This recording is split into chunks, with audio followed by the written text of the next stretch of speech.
Hello అండి, welcome to మా ఇంట్లో మన కిచెన్. నేను ఇవాళ చేయబోయే రెసిపీ మామిడికాయ పప్పు చేస్తున్నాను అండి. ఈ పప్పు అందరికీ వచ్చు, కానీ తెలియని వారి కోసం నేను చేస్తున్నాను. ఇక్కడ ముందుగా నేను ఒక గ్లాస్ కందిపప్పు తీసుకున్నానండి. 1 అవర్ ముందు నానేసి పెట్టుకున్నాను.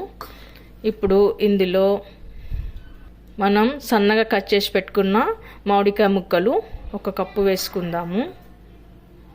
అలాగే సన్నగా కట్ చేసి పెట్టుకున్న ఆనియన్ ముక్కలు కూడా 1 వేసుకుందాము.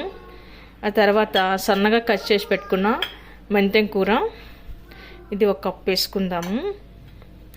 అలాగే సన్నగా కట్ చేసి పెట్టుకున్న 4-5 పచ్చిమిర్చి కూడా వేసుకుందాము.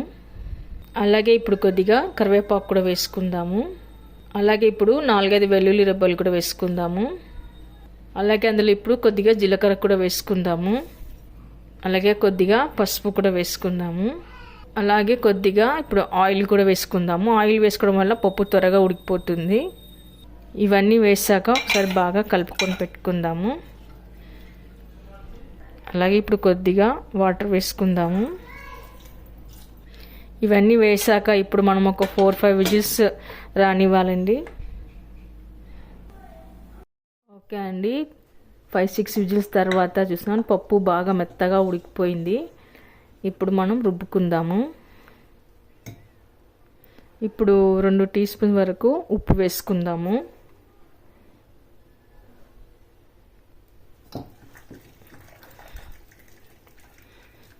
బాగా మెత్తగా కాకుండా కొంచెం బరకగా ఉండేటట్టు రుబ్బుకుందాము.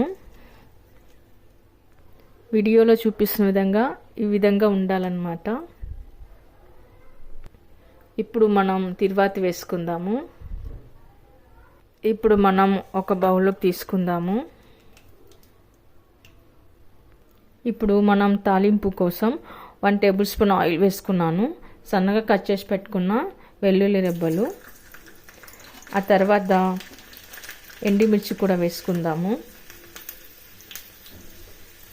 ఆ తర్వాత ఆవాలు జీలకర్ర కూడా వేసుకుందాము. ఆవాలు జీలకర్ర మినపగుళ్ళు.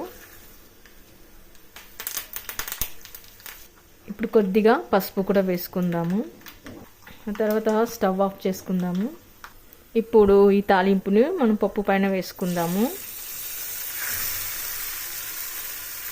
అంతే అండి, ఎంతో సులువుగా ఈజీగా ఉండే మామిడికాయ పప్పు రెడీ అయిపోయింది. ఇది జొన్న రొట్టెలకి బాగుంటుంది, రైస్లోకి బాగుంటుంది, అన్నిట్లోకి చాలా బాగుంటుంది, చాలా టేస్ట్గా ఉంటుంది. మీరు కూడా ట్రై చేయండి. మీకు ఎలా కుదిరిందో కామెంట్స్లో పెట్టండి. లైక్ చేయండి, షేర్ చేయండి. మన ఛానల్ని తప్పకుండా సబ్స్క్రైబ్ చేయండి. ఓకే అండి, థ్యాంక్ యూ ఫర్ వాచింగ్.